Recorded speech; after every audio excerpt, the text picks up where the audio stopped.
ದಾವೀದನ ಕುಮಾರನು ಜೇಷಾಮ್ ಜಬದೊರೆ. ಅಧ್ಯಾಯ 10. ಅಬ್ಷಾಲೋಮನು ಅರಸನ ಮೋರೆಯನ್ನು ನೋಡದೆ 2 ವರ್ಷ ಯೆರೂಸಲೇಮಿನಲ್ಲಿ ವಾಸವಾಗಿದ್ದನು.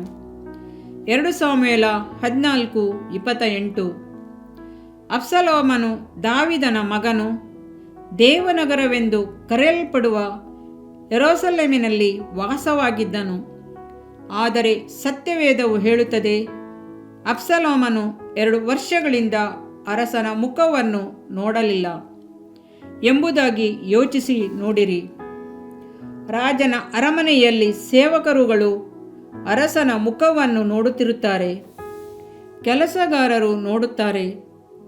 ರಾಜನು ಅರಮನೆಯನ್ನು ಬಿಟ್ಟು ಹೊರಗೆ ಬರುವಾಗಲೆಲ್ಲ ಇಸ್ರೇಲ್ ಜನರು ರಾಜನ ದರ್ಶನ ಮಾಡುತ್ತಾರೆ.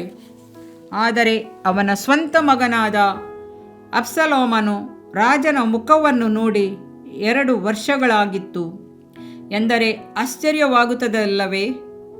ಇಬ್ಬರು ಯೆರೂಸಲೇಮಿನಲ್ಲಿಯೇ ಇದ್ದರೂ ಅಬ್ಷಾಲೋಮನು ರಾಜನನ್ನು ಕಾಣಲು ಇಷ್ಟಪಡಲಿಲ್ಲ. ದೇವಮಗುವೆ, ಒಂದು ವೇಳೆ ಯೆರೂಸಲೇಮಿನಲ್ಲಿ ಆ ಸಭೆಯಲ್ಲಿ ನೀನು ವಾಸಿಸುತ್ತಿರಬಹುದು, ದೇವಮಗು ಎಂದು ಕರೆಯಲ್ಪಟ್ಟಿರಬಹುದು, ಕ್ರೈಸ್ತನೆಂದು ಹೇಳಿಕೊಳ್ಳಬಹುದು. ಆದರೆ ನಾನು ನಿನ್ನನ್ನು ಕೇಳುತ್ತೇನೆ, ನೀನು ರಾಜಾದಿರಾಜನ ಮುಖವನ್ನು ದರ್ಶನ ಮಾಡಿ ಎಷ್ಟು ದಿನಗಳಾಯಿತು? ಆತನೊಂದಿಗೆ ಮಾತನಾಡಿ ಎಷ್ಟು ತಿಂಗಳಾಯಿತು? ನೀನು ಸತ್ಯವೇದವನ್ನು ಓದಿದರೂ ಪ್ರಾರ್ಥನೆ ಮಾಡಿದರೂ ಕರ್ತನ ಮುಖವು ನಿನಗೆ ದೂರವಾಗಿರುವುದಾಗಿ ನಿನಗೆ ಅನ್ನಿಸುತ್ತಿದೆಯಾ? ದೇವಮಕ್ಕಳ ಸಂತೋಷವು ಕರ್ತನ ಮುಖವನ್ನು ದರ್ಶಿಸುವುದರಲ್ಲಿದೆ ಎಂಬುದನ್ನು ನೀನು ಮರೆತು ಹೋದೆಯಾ? ಎಲ್ಲ ಮೃಗಜೀವಿಗಳಿಗೂ ಕರ್ತನ ಕಡೆಗೆ ಮುಖವೆತ್ತಿ ನೋಡುತ್ತವೆ. ಕಾಡು ಮೃಗಗಳು ಆಹಾರಕ್ಕಾಗಿ ಆತನನ್ನು ಹುಡುಕುತ್ತವೆ. ಕೀರ್ತನೆಗಾರನು ಹೇಳುತ್ತಾನೆ, ಸಮುದ್ರದಲ್ಲಿರುವ ತಿಮಿಂಗಲಗಳು ಹೊತ್ತಿಗೆ ಆಹಾರವನ್ನು ನಿನ್ನಿಂದ ನಿರೀಕ್ಷಿಸುತ್ತವೆ. ನೀನು ಕೊಡಲು ಅವು ತೆಗೆದುಕೊಳ್ಳುತ್ತವೆ. ನೀನು ಕೈ ತೆರೆಯಲು ಒಳ್ಳೆಯದನ್ನು ಹೊಂದಿ ತೃಪ್ತಿಗೊಳ್ಳುತ್ತದೆ. ಕೀರ್ತನೆ 104:27-29. ದಾವೀದನ ಮಗನಾದ ಅಬ್ಷಾಲೋಮನು ರಾಜನ ಮುಖವನ್ನು ನೋಡದೆ ಮರೆಯಾಗಿರಲು ಕಾರಣವೇನು ಗೊತ್ತೇ? ಪಾಪ ಹಾಗೂ ಅವನ ಕೆಟ್ಟ ಸ್ವಭಾವವೇ. ಅವನು ತನ್ನ ಸಹೋದರಿಯಾದ ತಾಮಾರಳ ನಿಮಿತ್ತವಾಗಿ ತನ್ನ ಸಹೋದರನಾದ ಅಮ್ನೋನನನ್ನು ಕೊಲೆ ಮಾಡಿದನು. ಇದರ ನಿಮಿತ್ತವಾಗಿ ತನ್ನ ತಂದೆಯನ್ನು ನೋಡಲಾರದೆ ಇದ್ದನು. ನಿಮ್ಮ ಅಪರಾಧಗಳೇ ನಿಮ್ಮ ದೇವರಿಂದ ನಿಮ್ಮನ್ನು ಅಗಲಿಸುತ್ತಾ ಬಂದಿದೆ. ನಿಮ್ಮ ಪಾಪಗಳೇ ಆತನು ಕೇಳಲಾರದಂತೆ ಆತನ ಮುಖಕ್ಕೆ ಅಡ್ಡವಾಗಿವೆ. ಯೆಶಾಯ 59:2. ಅಬ್ಷಾಲೋಮನು ದಾವೀದ ಕುಮಾರನೆಂದು ಕರೆಯಲ್ಪಡುತ್ತಾನೆ.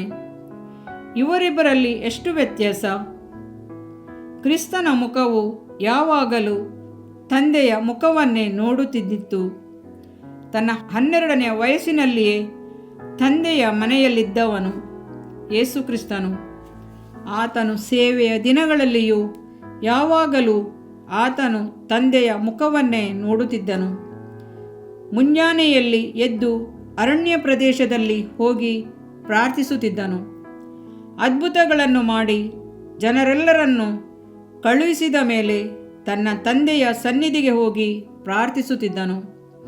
ಗೆತ್ಸೆಮನೆ ತೋಟದಲ್ಲಿ ರಾತ್ರಿಯೆಲ್ಲ ಹೋರಾಡಿ ಪ್ರಾರ್ಥಿಸುತ್ತಿದ್ದನು.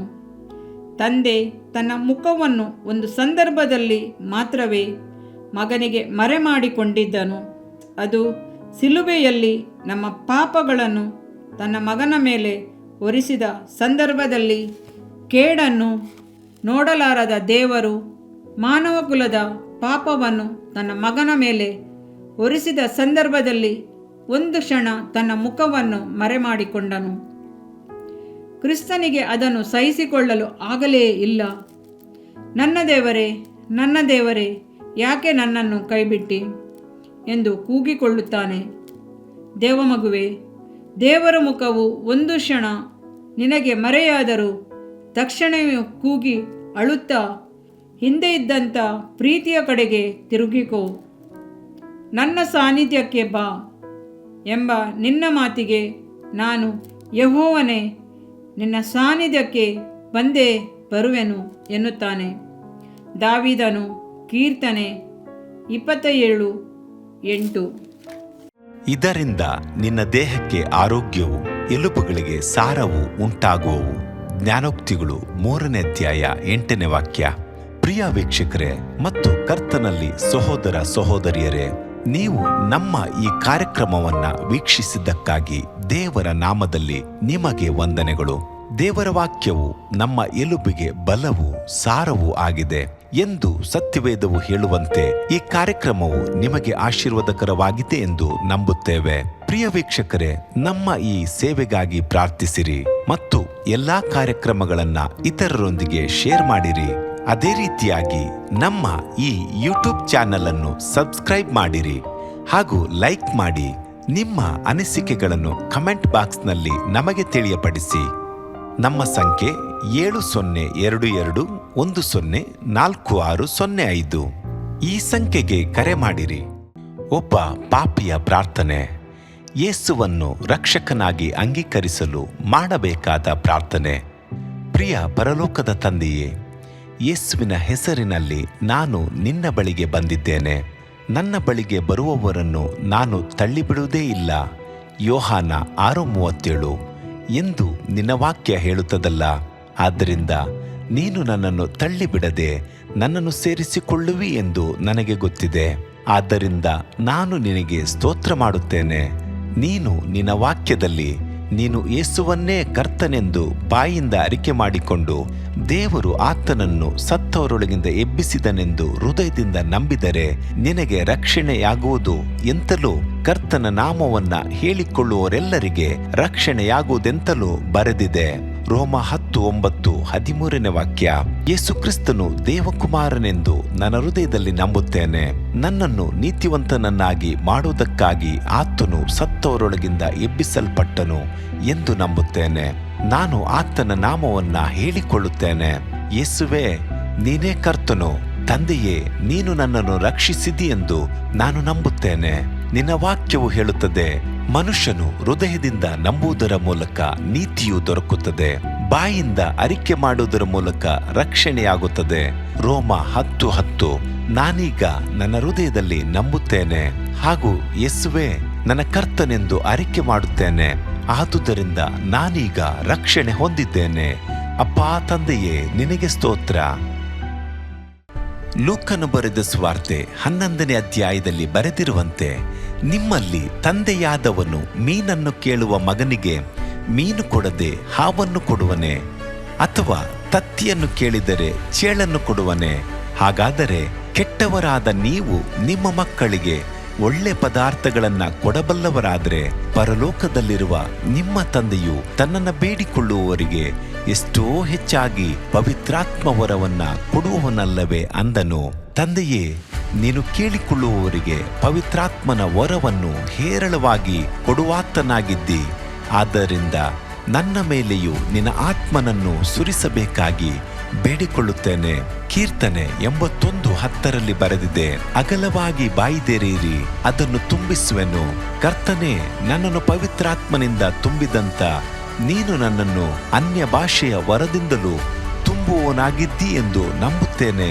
ಅದರಂತೆ ನಾನು ನನ್ನ ಬಾಯಿಯನ್ನು ತೆರೆದು ನಿನ್ನ ಸ್ತೋತ್ರ ಮಾಡುವಾಗ ಅನ್ಯ ಭಾಷೆಯ ಅಭಿಷೇಕದಿಂದ ನನ್ನನ್ನು ತುಂಬುವವನಾಗಿದ್ದಿ ಎಂದು ನಂಬುತ್ತೇನೆ. ಈಗ ನೀವು ನಿಮ್ಮ ಬಾಯಿಯನ್ನು ತೆರೆದು ಮಾತನಾಡುವಾಗ ಪವಿತ್ರಾತ್ಮನು ನಿಮ್ಮ ಬಾಯಿಯನ್ನು ತನ್ನ ಭಾಷೆಯಿಂದ ತುಂಬುವವನಾಗಿದ್ದಾನೆ. ಇದು ದೇವರ ಭಾಷೆಯಾಗಿದೆ. ಈ ಅಭಿಷೇಕವನ್ನ ಹೊಂದಿಕೊಳ್ಳಲು ನೀವು ನಿಮ್ಮ ಸ್ವರವನ್ನ ಉಪಯೋಗಿಸಬೇಕು. ಅದರಿಂದ ನೀವು ನಿಮ್ಮ ಬಾಯನ್ನು ತೆರೆದು ದೇವರಿಗೆ ಸ್ತೋತ್ರ ಮಾಡುವಾಗ ದೇವರು ನಿಮ್ಮನ್ನು ಅನ್ಯ ಭಾಷೆಯ ವರದಿಂದ ತುಂಬುವವನಾಗಿದ್ದಾನೆ. ಪ್ರಿಯರೇ, ಈಗ ನೀವು ಪವಿತ್ರಾತ್ಮನಿಂದ ತುಂಬಲ್ಪಟ್ಟ ಆತನ ಪ್ರಿಯ ಮಕ್ಕಳಾಗಿದ್ದೀರಿ. ದೇವರ ನಾಮಕ್ಕೆ ಸ್ತೋತ್ರವಾಗಲಿ.